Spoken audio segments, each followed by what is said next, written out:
بسم الله الرحمن الرحيم. الحمد لله رب العالمين والصلاة والسلام على سيدنا محمد وعلى آله وصحبه أجمعين.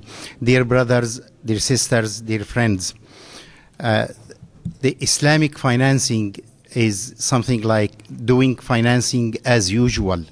I always say this is the usual way. This is the financing, as a matter of fact. It doesn't need to be called Islamic financing because Islam did not even invented it. So what is it? It is doing business as usual without making any additional assumptions, without making any unneeded sophistications that are unrelated, as simple as you do business, you finance things that may give increment. But things that do not carry increment because of their nature, they simply don't carry increment. They are not suitable as means of financing. When you do it business as usual, business without assumptions, business coming down to earth. What does that mean? I've taught that so many times. What does it mean? It means that a debt does not grow, does not get increment, does not deserve increment simply because a debt is a conceptual thing. It's a concept, it's a notion. It is not a material thing that may grow. Other things, goods, assets may grow. But debts, and for the same kind of reasoning, also cash, try it. Put a cash and a quantity of cash on a table and come back a year later. Do you find it changing? Do you find it increasing? It does not grow. Put a couple of sheep and come to them a year later, you'll find something different. Put a physical good or similar, glasses, anything, you find market forces changing their values.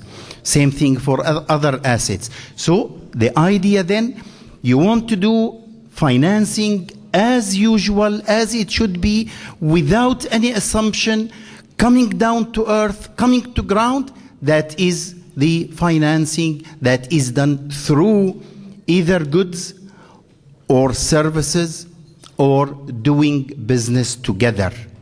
What does that mean? Again, it means financing can be done by sale contract or by lease contract or by equity contracts. Those are things that may produce. When we put effort with equity and go into business, we may produce, we may get increment. The same thing for leasing and the same thing for sale. That is Islamic financing. Where did it come from? It has come from human beings' transactions themselves, from human being experience throughout history. Was that the invention of Islam? No. But how can we call it now Islamic financing? We want to come back to nature, as simple as that. Come back to the reality of things without putting assumptions with them. That is what we call the movement of Islamic financing. Today, it is a movement to come back to the true things of life. Life has a risk. You cannot throw the risk on one side only. We have to carry it all together. Life has sale in reality, goods that may have different values at different times, that is recognized. This is in fact a reflection of the verse itself. When the reader read for us earlier tonight, that verse that the unbelievers of Mecca argued that sale is just like riba, like interest. But God did not say, no, sale is not like interest. God said, but God made sale permissible and made interest not permissible. Why? What is the difference? Because interest is based on the idea of lending, on the idea of creating a debt. And once you create a debt is not liable to increase. Whereas a good, a service, an asset may increase in their value or in their quantity itself. So come down to earth, come down to reality. That is the movement of Islamic finance and the movement of Islamic banking today.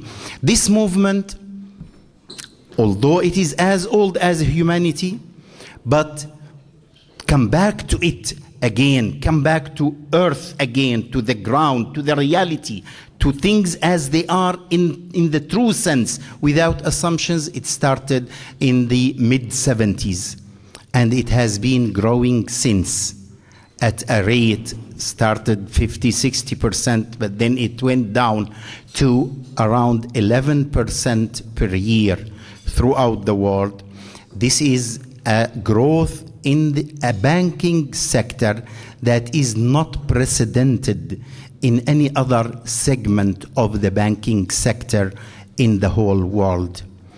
It is going day after day into land after land, and it is growing and it is advancing because it is doing business the way they are in their true sense, doing business activities the way they are in the real sense, in the natural way of doing it, without making assumptions that are unrealistic.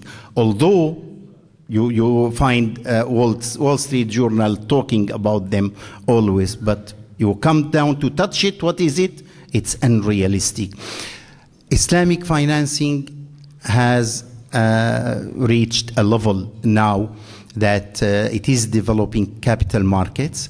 It is developing its own bonds and instruments, financial instruments that are not interest-based and that serve as tools of instruments for investors, for savers and whatnot. And it is developing so much interest throughout the world that those who are in the area of training or consulting or these don't find even time to stay home for more than a few days between the training sessions. We go all the way, many people like me, in training everywhere, and because the demand for it is increasing, and it is ever increasing more than any other subsector in the banking business. Thank you very much. Walhamdulillahi Rabbil Alameen.